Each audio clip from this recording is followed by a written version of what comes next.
Shalom jemaat yang dikasihi Tuhan, senang sekali saya Pendeta Rubin Adi Abraham bisa melayani Anda dalam ibadah ini. Hari ini saya akan bahas tentang kuasa doa. Mari kita baca Lukas 11 ayat 1-4 yang demikian bunyinya.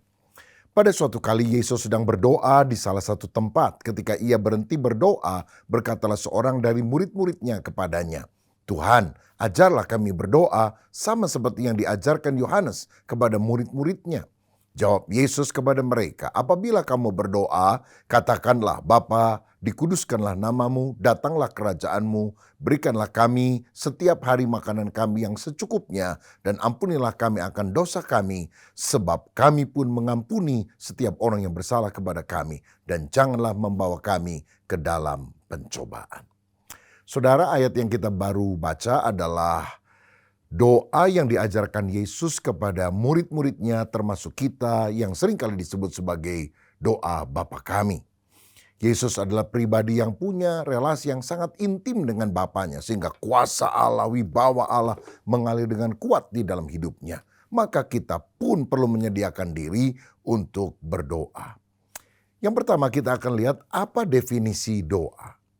Saudara, sebetulnya doa bukanlah memikirkan hal yang baik, atau sebuah renungan pribadi, atau bahkan semedi. Doa juga bukan khotbah kepada orang lain dengan mata tertutup. Seperti seorang anak sekolah yang masuk kamarnya dan dia berdoa, "Tuhan, sepeda saya rusak, tolong kasih saya sepeda baru." Mamanya datang dan bilang, "Kenapa kamu teriak-teriak begitu? Kan Tuhan gak tuli, Tuhan dengar suara kita." "Iya Mama, tapi nenek di sebelah kamar saya kan agak tuli sehingga kalau saya tidak bersuara kencang nenek gak dengar dan dia nanti gak akan belikan saya sepeda baru." Rupanya ini bukan doa yang ditujukan kepada Tuhan tetapi untuk menarik simpati dan perhatian dari orang lain. Sebetulnya apakah doa itu? Doa adalah komunikasi dengan Tuhan. Doa adalah dialog dua arah. Kita berbicara kepada Tuhan dan Tuhan berbicara kepada kita lewat firman-Nya. Doa adalah percakapan antara dua orang sahabat. Kita berdoa kepada Allah Bapa dalam nama Tuhan Yesus Kristus dengan pertolongan kuasa Roh Kudus. Selanjutnya, mengapa kita berdoa? Paling tidak ada 3 alasan. Pertama, karena doa merupakan perintah dan teladan Tuhan Yesus. Tuhan Yesus memerintahkan kita untuk berdoa dengan tidak jemu-jemu. Lukas 18 ayat 1. Bahkan Tuhan Yesus memberikan teladan kehidupan doa dengan tekun. Dia berdoa pada waktu pagi, dia berdoa pada waktu malam. Misalnya dalam Markus 1 ayat 35 dikatakan, "Pagi-pagi benar, waktu hari masih gelap, ia bangun dan pergi keluar, ia pergi ke tempat yang sunyi dan berdoa di sana." Ini yang kita juga harus teladani dari Yesus. Begitu bangun pagi, mari kita berdoa kepada Tuhan, menyembah Tuhan, berbicara kepada Tuhan. Sekarang ini ada godaan begitu bangun pagi yang kita lihat handphone. Nah, seringkali kalau kita sudah mulai baca, lihat gambar, video, maka tidak terasa awal hari kita sudah isi dengan hal-hal yang bukan perkara-perkara yang rohani. Mari kita meneladani Kristus pagi-pagi hari berdoa. Bukan hanya berdoa di waktu pagi. Kalau kita baca dalam Lukas pasal 6 ayat 12 dikatakan, "Pada waktu itu pergilah Yesus ke bukit untuk berdoa dan semalam-malaman ia berdoa kepada Allah." Kenapa di gereja tertentu suka ada ibadah doa semalam suntuk? Meneladani apa yang Yesus lakukan. Saudara-saudara, doa adalah hal yang sangat penting. Kedua, mengapa kita berdoa? Karena Allah merindukan persekutuan dengan kita, umatnya. Seperti ranting yang harus selalu melekat pada pokok anggur yang benar. Kehidupan kita juga harus selalu melekat kepada Tuhan kita. Dalam Yohanes pasal 15 dicatat, kalau kita tinggal di dalam Kristus dan Kristus di dalam kita, kita akan berbuah lebat. Sebab tanpa Kristus kita tidak bisa berbuat apa-apa. Mari kita menjalin persekutuan yang intim dengan Dia. Sebab tanpa persekutuan yang akrab dengan Dia, kita tidak bisa berhasil dalam kehidupan ini. Kita tidak bisa menyukakan hati Tuhan. Sebaliknya kalau kita tinggal di dalam Dia, maka kita akan hidup di dalam berkat-Nya dan jadi berkat bagi banyak orang. Yang ketiga, mengapa kita harus berdoa? Agar kita bertumbuh secara rohani. Ada yang mengibaratkan doa seperti nafas kehidupan. Orang bisa lupa makan tapi nggak mungkin lupa bernafas, bukan? Tanpa doa kehidupan rohani kita akan kering bahkan mati. Itu sebabnya mari kita terus bertumbuh secara rohani, hidup sehat dengan berdoa kepada Tuhan. Selanjutnya kita akan melihat apa saja bentuk doa. Saudara-saudara, yang pertama ada doa penyembahan. Misalnya dalam 1 Tawarikh 29 ayat 11, Daud berkata, "Ya Tuhan, punyamulah kebesaran dan kejayaan, kehormatan, kemasyhuran dan keagungan. Ya segala-galanya yang ada di langit dan di bumi. Ya Tuhan, punyamulah kerajaan dan Engkau yang tertinggi itu melebihi segala-galanya sebagai kepala." Nah saudara, doa penyembahan bertujuan untuk menyatakan kasih dan penghormatan yang dalam kepada pribadi Allah. Kita menyembah Allah karena Dia Allah yang kudus, Allah yang adil, Allah yang agung, Allah yang mulia, yang ajaib, yang penuh dengan kuasa kekal. Itu sebabnya ketika kita mulai doa, jangan mulai dengan minta, tapi menyembah, mengagungkan Tuhan, memberikan hati dan hidup kita kepada Dia. Bentuk doa yang kedua adalah pengucapan syukur. Dalam Efesus 5 ayat 20 dikatakan, "Ucaplah syukur senantiasa atas segala sesuatu dalam nama Tuhan kita Yesus Kristus kepada Allah dan Bapa kita." Saudara, pengucapan syukur adalah pengakuan kita yang penuh terima kasih atas anugerah Allah bagi kita. Kita perlu belajar berterima kasih atas anugerah Tuhan setiap hari dan tidak menganggap karunia Tuhan itu sebagai hal yang sudah semestinya. Kalau kita bisa bernafas, itu kan anugerah Tuhan. Kalau kita bisa mandi, air menyejukkan tubuh kita, bukankah itu adalah anugerah Tuhan? Ada orang di padang pasir yang sulit sekali mendapatkan air. Sehingga hal-hal yang kecil yang kita lihat dalam kehidupan, untuk hal semacam itu pun kita perlu bersyukur dan bukan mengomel, menggerutu, merasa tidak puas dengan kehidupan. Bentuk doa yang ketiga adalah doa pengakuan dosa. Dalam Mazmur 32 ayat yang kelima, firman berkata, "Dosaku kuberitahukan kepadamu dan kesalahanku tidaklah kusembunyikan. Aku berkata, aku akan mengaku kepada Tuhan pelanggaran-pelanggaranku dan Engkau mengampuni kesalahan karena dosaku."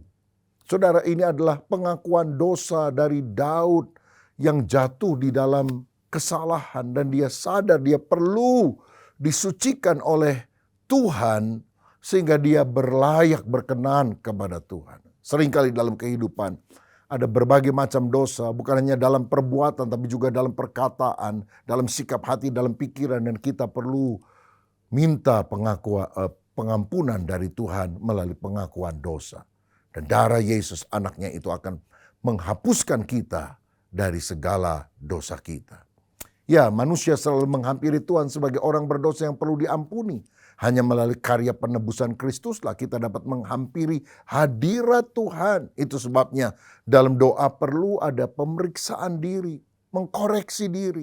Ada pengakuan dosa secara terperinci dan terus terang kepada Allah. Permohonan ampun serta penyerahan diri kepada Allah disertai tekad untuk meninggalkan semua dosa dengan pertolongan Roh Kudus. Dan saya percaya kalau kita dengan tulus melakukannya, kuasa Roh Kudus memberikan kemampuan kita untuk mengatasi segala dosa dan godaan. Bentuk doa yang keempat adalah permohonan atau permintaan. Dalam Matius 7 ayat 7-8 Yesus berkata, "Mintalah maka akan diberikan kepadamu. Carilah maka kamu akan mendapat. Ketuklah maka pintu akan dibukakan bagimu. Karena setiap orang yang meminta menerima, dan setiap orang yang mencari mendapat, dan setiap orang yang mengetuk baginya pintu dibukakan." Saudara, doa permintaan atau permohonan adalah mengajukan kerinduan kita, permohonan pribadi kita kepada Allah yang suka memenuhi apa yang dibutuhkan oleh anak-anaknya. Dia pernah berkata, "Sampai hari ini kalau engkau belum meminta apa-apa kepadaku, mintalah kepadaku supaya penuhlah sukacitamu. Ada hal-hal yang tidak perlu diminta dan Tuhan sudah memberikan kepada kita. Kita tidak perlu berdoa supaya matahari terbit setiap hari dan Tuhan memberikannya. Tapi ada hal-hal yang ketika kita minta, Tuhan dengan sukacita akan memberikan kepada kita. Sebab melalui doa termasuk permintaan ini, kita menjalin kedekatan kepada Tuhan. Kita sadar kita semuanya bergantung oleh anugerah Tuhan. Nah, tentu saja permohonan kita harus sesuai dengan kehendak Tuhan. Sehingga kita menjadi yakin bahwa Allah akan mengabulkannya. Jangan kita minta sesuatu yang jahat. Tuhan, tetangga saya ini berisik amat. Anjingnya menggonggong keras banget. Bikin mati tuh anjing-anjing. Wah, saudara-saudara, ini adalah doa yang jahat dan tidak berkenan kepada Tuhan. Tapi kalau kita berdoa supaya ada berkat Tuhan bagi tetangga kita, bagi keluarga kita, supaya mereka diselamatkan, saya percaya Tuhan mengabulkan doa kita. Walaupun ada proses untuk menerima janji Tuhan itu. Mari doakan perkara-perkara yang baik, karena Allah yang kita sembah adalah Allah yang penuh kasih karunia dan rahmat. Bentuk doa yang kelima adalah doa syafaat. Kalau kita baca dalam Alkitab, 1 Timotius pasal 2 ayat 1 dikatakan, pertama-tama aku menasihatkan, naikkanlah permohonan, doa syafaat, dan ucapan syukur untuk semua orang. Saudara, Tuhan ingin agar kita bukan hanya doa bagi diri sendiri, tetapi doa syafaat bagi orang lain. Bahkan sebetulnya kita harus lebih banyak mendoakan kebutuhan banyak orang daripada diri sendiri. Kalau diri kan cuma satu orang, tetapi orang lain kan sangat banyak. Ya, biasanya saya menggunakan ilustrasi tangan ini supaya lebih gampang kita mengingatnya. Saudara, jadi kalau kita berdoa, ada jempol yang dekat dengan hati, doakan orang yang dekat dengan hati kita. Pasangan kita, keluarga kita, orang tua kita, anak kita doakan. Yang kedua, telunjuk. Siapa yang suka memberikan petunjuk? Hamba-hamba Tuhan, doakan para pendeta, doakan pelayanan di gereja supaya makin maju berkembang. Yang ketiga, jari tengah. Ini jari yang paling tinggi. Siapa yang paling tinggi di negara kita? Pemerintahan. Doakan presiden, wakil, para gubernur, dan semua aparat di pusat dan daerah. Dan juga doakan bangsa negara Indonesia supaya terus bertumbuh maju oleh anugerah Tuhan. Jari keempat adalah jari manis, tapi ini juga disebut sebagai jari yang lemah. Sebab kalau kita rekatkan semua telapak tangan dan tekuk bagian jari manis, yang jempol bisa dibuka, telunjuk dibuka, bagian jari tengah bisa dibuka, kelingking bisa dibuka, tapi jari manis nggak bisa dibuka, saudara. Nah, ini mengingatkan kita juga berdoa untuk orang-orang yang lemah. Lemah rohaninya, undur dari Tuhan, orang yang sakit, tubuhnya, mentalnya, kita doakan supaya mereka juga dipulihkan oleh Tuhan. Baru yang terakhir kelingking yang paling kecil, siapa? Doa untuk kebutuhan diri. Dan kalau saudara perhatikan ilustrasi tangan ini, doa bagi keluarga, doa bagi hamba Tuhan dan pekerjaan Tuhan, doa bagi pemerintah bangsa negara, doa bagi orang-orang yang lemah. Ini kan semua doa syafaat, doa bagi orang lain. Baru yang terakhir, yang terkecil, doa bagi diri kita sendiri. Jangan kalau doa, saya, aku, Tuhan, rumahku, keluargaku, mobilku supaya bagus, rumahku, anjingku, kucingku. Waduh, saudara. Doa jangan egois, doa harus memikirkan orang-orang lain. Saya percaya mendoakan orang lain adalah tanggung jawab rohani yang tidak boleh kita abaikan sebagai orang Kristen. Dalam doa syafaat kita menjadi perantara. Artinya kita berdoa untuk orang lain bersama-sama dengan imam besar agung kita yaitu Tuhan Yesus Kristus yang hidup senantiasa untuk menjadi pengantara bagi kita. Ibrani 7 ayat 25. Saya teringat ketika Tuhan akan membinasakan Sodom dan Gomora. Abraham berdoa kepada Allah dan Alkitab mencatat, maka Allah ingat kepada Abraham dan dilepaskannyalah Lot dari Sodom. Yang Tuhan ingat bukan Lot, yang Tuhan ingat Abraham. Lalu yang ditolong, yang dilepaskan adalah Lot. Ini Berarti kita bisa berdoa untuk anggota keluarga kita yang jalannya sesat, yang belum percaya kepada Tuhan. Tuhan, jangan biarkan murka-Mu tertimpa atas mereka. Tetapi biarlah mereka mengenal kasih Tuhan. Ingatlah hamba-Mu ketika hamba-Mu sungguh berdoa supaya orang-orang lain yang aku kasih diselamatkan. Ini seperti Abraham berdoa syafaat bagi Lot. Dan Tuhan bisa mendengarkan doa demikian. Oh, puji Tuhan. Selanjutnya, bagaimana sikap doa yang kita bisa lakukan? Yang pertama ini tentu meliputi sikap jasmani atau tubuh kita. Nah, Alkitab memberikan macam-macam petunjuk. Doa itu bisa berdiri atau duduk. Kadang kita bisa berlutut atau bertelut kepada Tuhan.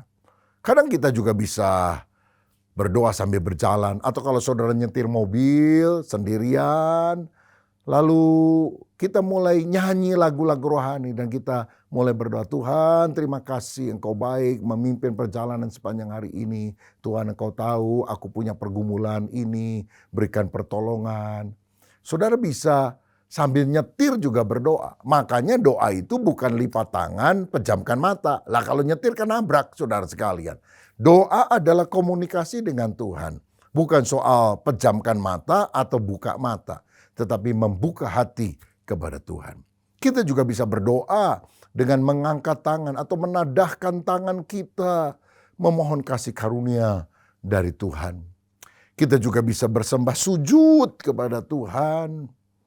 Sebagai rasa hormat kepada Dia. Atau bahkan merebahkan diri, jatuh tersungkur di atas tanah. Atau macam-macam cara yang lain saudara sekalian. Ya, jadi ini yang kita bisa lakukan. Bisa doa sambil duduk, sambil berjalan. Dan kalau saudara kadang-kadang doa lalu ngantuk. Nah saudara boleh praktekkan, saudara bisa berdiri lalu bisa berjalan sambil di dalam doa itu tetap engkau melanjutkan permohonanmu kepada Tuhan. Atau kalau saudara suka olahraga pagi, sambil berjalan saudara juga bisa mengisinya dengan berdoa. Mungkin sekali-kali bisa mendengar melalui headphone lagu-lagu rohani dikumandangkan. Tapi hati kita terangkat kepada Tuhan, menyembah Tuhan, mengagungkan Tuhan. Itu adalah cara doa secara jasmaniah melalui anggota tubuh kita. Tetapi yang lebih penting adalah sikap yang kedua, yaitu sikap rohani, sikap hati yang lebih penting daripada apa yang fisik kita bisa nyatakan. Doa itu harus dengan hati. Hati semacam apa? Yang pertama adalah hati yang rendah. Berbahagialah orang yang rendah hatinya, yang miskin di hadapan Tuhan. Jangan berdoa sambil menyombongkan diri, menyombongkan kesalehan dan jasa kita seperti orang Farisi yang berkata, aku orang baik, bukan pencuri, bukan penipu, aku bayar perpuluhan dan aku nggak sama seperti pemungut cukai yang ada di belakang. Bayangkan doa sambil nuding-nuding orang, gimana doanya bisa dikabulkan oleh Tuhan.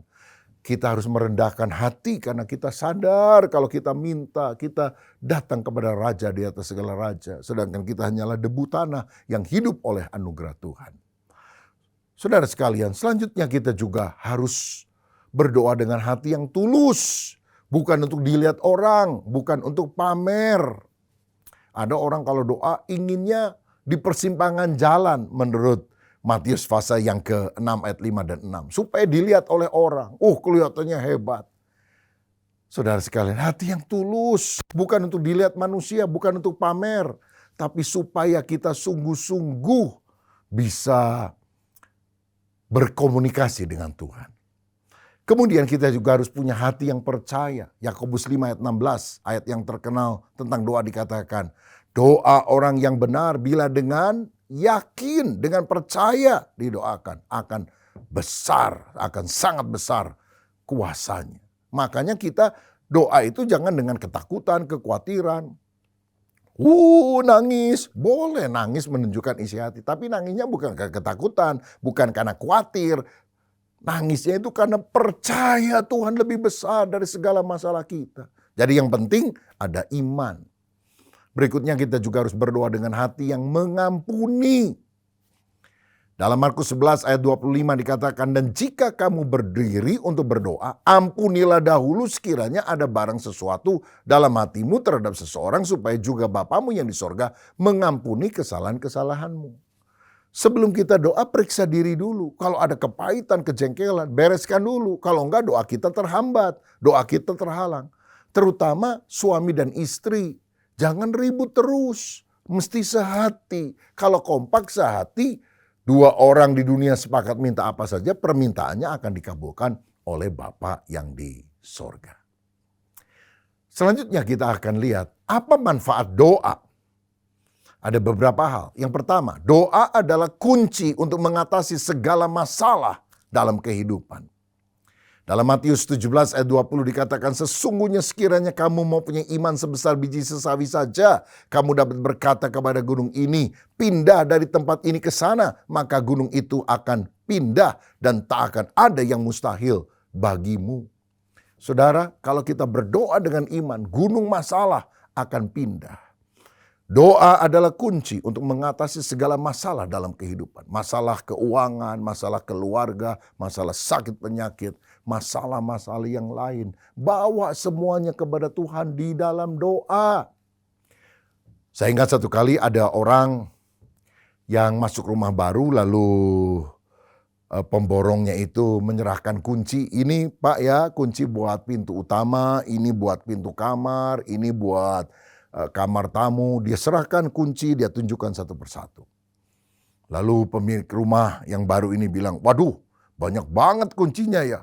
Bingung juga nih kalau saya harus bawa begini banyak kunci. Oh tenang Pak, katanya. Karena saya sudah siapkan satu kunci saja yang disebut sebagai master key, kunci utama. Bapak cuma bawa kunci ini saja. Karena dengan master key ini Bapak bisa membuka semua pintu yang ada di rumah ini. Saya mau bilang doa adalah master key untuk membuka semua masalah-masalah yang ada. Dan engkau akan menemukan jalan keluar, jawaban dari Tuhan. Yang kedua, manfaat doa adalah doa akan menyebabkan kita dipenuhkan dengan Roh Kudus. Dalam Lukas 11 ayat 13, Yesus berkata, jadi jika kamu yang jahat tahu memberi pemberian yang baik kepada anak-anakmu, apalagi Bapamu yang di sorga, Ia akan memberikan Roh Kudus kepada mereka yang meminta kepadanya. Saudara, minta Roh Kudus. Roh Kudus adalah pribadi ilahi, kuasa Allah yang akan menjamah kehidupan kita. Kalau Roh Kudus turun dalam hidup kita, urapan Allah mengalir dalam hidup kita. Kita akan dipakai menjadi pelayan Tuhan yang sungguh-sungguh berdampak menjadi berkat bagi banyak orang. Karena itu berdoa, minta Roh Kudus turun, mengurapi kita senantiasa. Yang ketiga, doa mendatangkan mujizat Allah. Saudara ingat bagaimana Petrus pernah berdoa dan membangkitkan Tabita atau Dorcas? Begitu juga dengan Yesus. Dia menengadah ke langit lalu berkata dengan iman, Lazarus, bangkitlah, keluar dari kuburan. Dan Lazarus yang sudah mati 4 hari, keluar dari kuburan, hidup kembali. Jadi doa bisa mendatangkan mujizat Allah. Kalau engkau percaya hari ini kesembuhan bisa terjadi dalam hidup saudara. Jawaban Tuhan bisa diberikan kepada saudara. Karena Tuhan mendatangkan mujizat. Mujizat artinya sesuatu yang tidak mungkin dikerjakan oleh manusia. Tapi Allah sendiri yang mengerjakannya ketika kita berdoa kepada Dia dengan segenap hati. Apa manfaat doa? Yang keempat, doa adalah perlengkapan senjata dalam peperangan rohani. Efesus 6 ayat 18 mencatat bahwa selengkap senjata Allah yang kita harus gunakan bukan hanya pedang roh yaitu firman Tuhan, bukan hanya ikat pinggang kebenaran, bukan hanya kasut kerelaan memberitakan Injil, bukan hanya ketopong keselamatan dan sebagainya, tapi juga doa. Kita sedang berhadapan dengan musuh, bukan darah dan daging. Musuh kita bukan manusia, teman di kantor, apalagi mertua kita. Tapi musuh kita adalah roh-roh jahat. Dan bagaimana kita bisa menang atas roh jahat yang berusaha mempengaruhi orang-orang, memakai orang-orang untuk merugikan hidup kita. Dengan berdoa. Karena doa adalah senjata yang sangat luar biasa. Dan yang kelima, yang terakhir. Doa mengakibatkan timbulnya kebangunan rohani dan pertobatan jiwa-jiwa. Alkitab berkata, jika umatku yang atasnya namaku disebut, berseru kepadaku, merendahkan diri, lalu berbalik dari jalan-jalannya yang sesat, artinya bertobat, aku akan mengampuni dosa mereka dan memulihkan negeri mereka. Pemulihan negeri bicara soal revival yang akan terjadi, lawatan Tuhan. Makanya dalam Mazmur 2 ayat yang ke-8, Alkitab berkata, mintalah kepadaku, kata Tuhan. Maka bangsa-bangsa akan kuberikan kepadamu, menjadi milik pusakamu, dan ujung bumi menjadi kepunyaanmu. Jangan hanya minta berkat, jangan hanya minta supaya kita jadi lebih sukses, lebih kaya. Minta jiwa-jiwa, minta bangsa-bangsa. Berdoa untuk suku bangsa yang ada di Indonesia, supaya dilawat Tuhan, supaya hatinya sungguh-sungguh berbalik daripada penyembahan berhala, daripada perkara-perkara yang jahat, dan sungguh bertobat kepada Tuhan. Dan saya percaya kalau kita dengan segenap hati minta lawatan Allah untuk kota kita, untuk bangsa negara kita, Allah mendengar dari sorga dan Allah juga akan memulihkan negeri kita. Oh, di dalam doa ada kuasa yang sangat luar biasa. Kita yang terbatas akan terhubung dengan Allah yang tanpa batas melalui doa. Itu sebabnya mari kita tingkatkan diri dalam doa. Setiap hari berdoa, baik pagi maupun petang, ada jam-jam khusus untuk kita berdoa. Tapi dimanapun kita berada, selagi kita kerja, selagi kita di jalan, lagi nyetir mobil, selalu komunikasi dengan Tuhan. Karena doa adalah komunikasi dua arah. Kita berbicara kepada Tuhan dan Tuhan juga berbicara kepada kita. Saudara sekalian, siapa di antara kita yang hari ini mau berkata, Tuhan, aku ingin mengalami kuasa doa. Aku ingin lebih akrab dengan Engkau di dalam doa. Kalau itu yang merupakan kerinduan hati saudara, taruhlah tanganmu di dada. Biarlah Tuhan menjamah hidup kita, supaya hidup kita makin hari makin melekat kepada Dia. Bapa, terima kasih untuk kebenaran firman-Mu. Kami tahu Yesus Kristus selalu berdoa, bersekutu dengan Bapa. Ada keintiman dalam ketritunggalan Bapa, Anak, dan Roh Kudus. Dan inilah yang diteladankan bagi kami. Supaya kami akrab dengan Engkau melalui doa. Ampuni kalau kami merasa diri mampu mengatasi masalah dengan kemampuan sendiri. Sehingga hidup kami kacau berantakan. Kami percaya doa adalah pernyataan ketergantungan kami kepada Tuhan. Kalau kami berdoa, kami bergantung mengandalkan Tuhan. Kalau kami tidak suka berdoa, kami merasa diri kami mampu. Dan akibatnya hidup kami tidak sesuai dengan kehendak Tuhan. Urapi kami ya Roh Kudus, supaya kami sungguh-sungguh menjadi mesbah doa. Menjadi pribadi pendoa yang sungguh-sungguh menyukakan Tuhan. Berkat-Mu atas kami dalam nama Tuhan Yesus Kristus. Haleluya. Amin. Tuhan Yesus memberkati.